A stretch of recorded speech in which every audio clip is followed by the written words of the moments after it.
Today I'm going to talk about using learning theories to shape your teaching.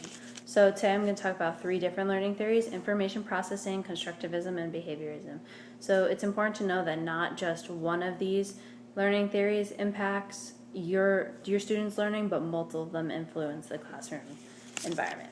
So first I'm going to talk about information processing theory, which focuses on information that is stored and retrieved from the memory of an individual. So it's the idea that learning is a change in long-term memory.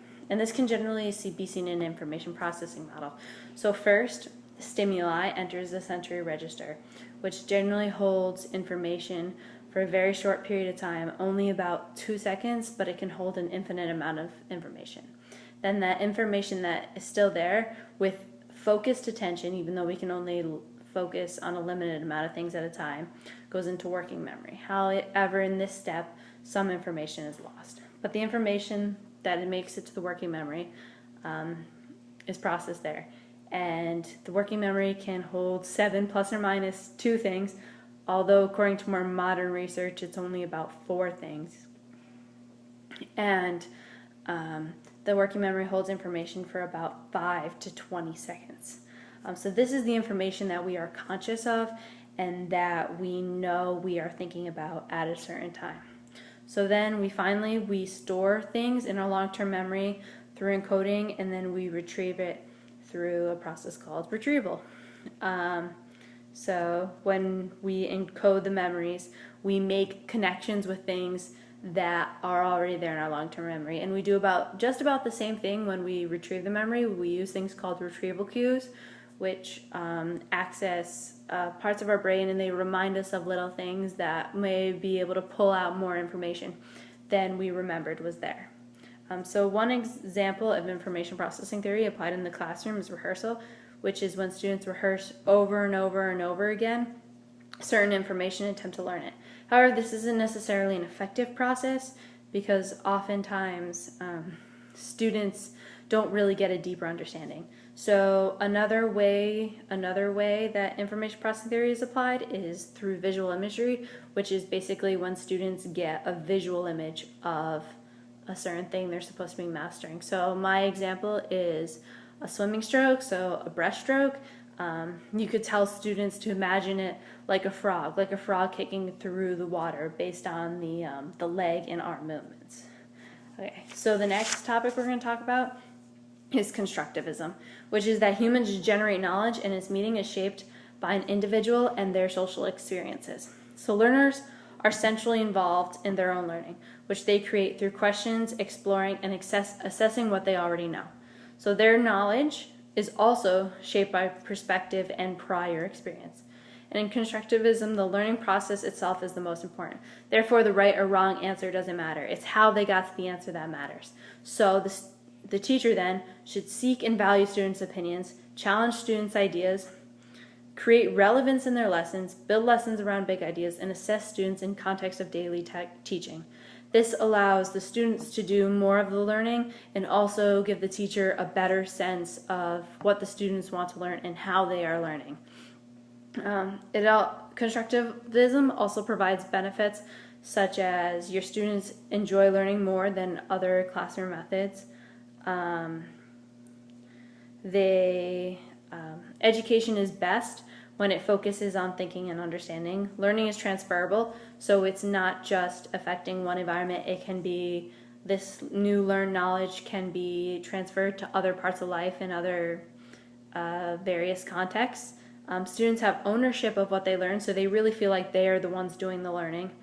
And students learn to question and apply their curiosities, and it promotes social and communication skills because they are constantly having to communicate with one another and their teacher.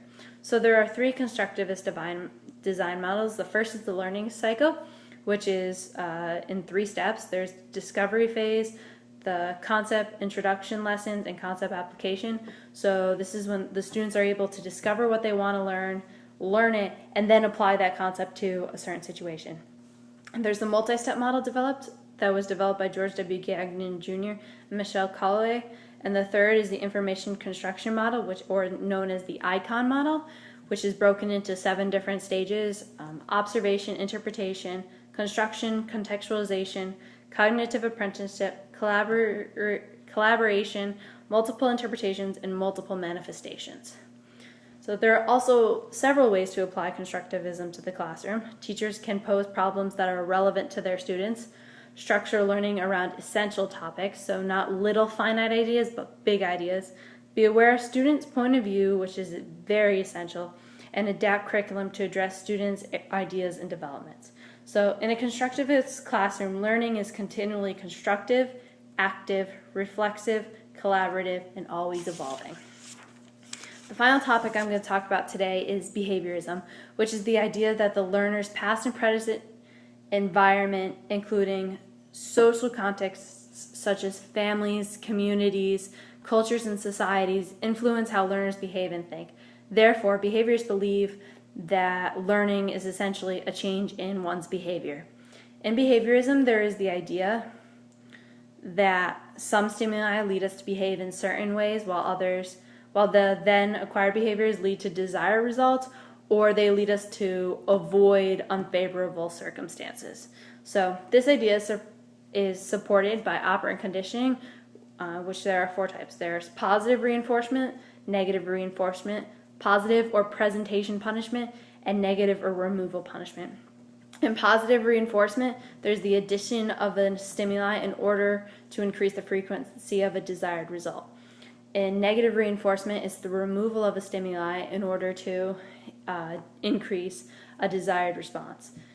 Positive or presentation punishment is the addition of a stimuli in order to decrease the frequency of a response. And then negative or removal punishment is the removal of a stimuli in order to decrease the intended response, or unintended, I guess. So an example of positive punishment is timeout, which a lot of kids have when they're young. So basically they're being presented with an unfavorable condition, which is timeout, when they misbehave. So by presenting this unfavorable circumstance, hopefully it'll decrease the chances of them misbehaving. Another example is having to sit out for recess for, say, speaking out in class. So that's presenting them with an unfavorable stimulus, or either it also can be seen as removing a favorable stimulus in order to decrease the chances of the student misbehaving or speaking out in class. So another key component of behaviorism in the classroom is modeling, as students observe and learn from their teachers' behaviors because they're always seeing them interact. So learners can also alter their environment as well as the environment alters them through their behavior and personal characteristics, such as internal traits and mental processes.